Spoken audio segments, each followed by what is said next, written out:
At my father's estate reading, the lawyer paused and said, "There's a second beneficiary listed here you may not recognize." The conference room smelled like old paper and lemon polish. My stepmother Diane set down her water glass. My half-brother Eric stopped scrolling his phone. I looked at the lawyer, a man named Howard who had handled my father's affairs for 26 years. "Who?" I said. It came out flat, not a question. Howard turned the page. He adjusted his glasses. "A woman named Marguerite Alden. She is to receive 40% of the liquid assets." I had never heard the name. Diane's hand went still on the table. Eric looked at his mother, then at me. The light through the blinds cut the carpet into pale stripes. "That has to be a mistake," Diane said. Her voice was careful. "It is not a mistake," Howard said. "This codicil was added in March of last year. March of last year was 8 months before my father died. He had been lucid then. He had been at my apartment for Easter, eating ham and asking about my book contract." "Howard," I said. "Who is she?" Howard set the document down. He laced his fingers together. He had been at my parents' wedding. He had carried me on his shoulders at a 4th of July picnic in 1996. He looked at Diane first, not at me. I think Diane should answer that. Diane did not answer. She was looking at a point on the wall above Howard's head. "Eric, who is 24 and works in finance," said Mom.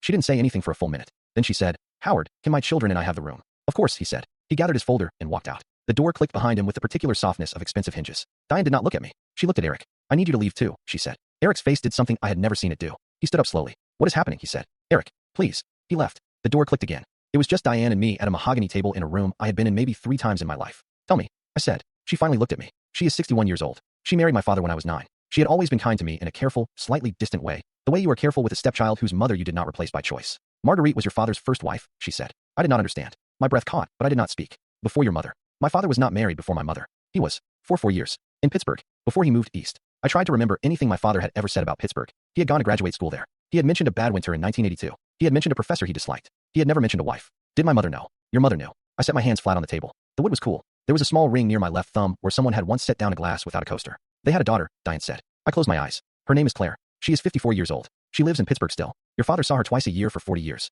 He told us he was at conferences. You knew. I knew. Your mother knew. We agreed, all of us, before he married me, that you would never be told." "Why?" Diane's mouth tightened. She looked, for the first time, old. "Because Claire's mother asked. Marguerite asked that the child be allowed her own life. She did not want a half-sister appearing at her wedding. She did not want her father's other family. Your father agreed. Your mother agreed. I agreed when I came in. And the 40%. He changed his mind. At the end, he told me he wanted to leave her something. I told him she had asked not to be contacted. He said he was tired of pretending he had 2 children when he had 3. I sat with that. The clock on the wall was a brass thing with Roman numerals. It read 3:14. Did he ever talk about her? To me, sometimes. He kept a letter from her in the desk in his study. The narrow drawer on the left. The one he said was stuck. The drawer had not been stuck. It had been locked. I had assumed the key was lost. I stood up. I told Diane I needed air. I walked past Howard in the hallway and down 2 flights of stairs and out onto a sidewalk where the October light was the color of weak tea. It has been 9 months. I have not contacted Claire. I drove to Pittsburgh in March and sat in a coffee shop across from the address Howard gave me. A woman with my father's jaw walked past the window and did not see me. I did not go in. I am still deciding what kind of sister I am willing to be to someone who never asked for one. I'll write one story in the everyman dad voice, following the structural core. Let me make sure I hit the marks. 880 to 950 words. First sentence 15 to 20 words. Dry/understated tone.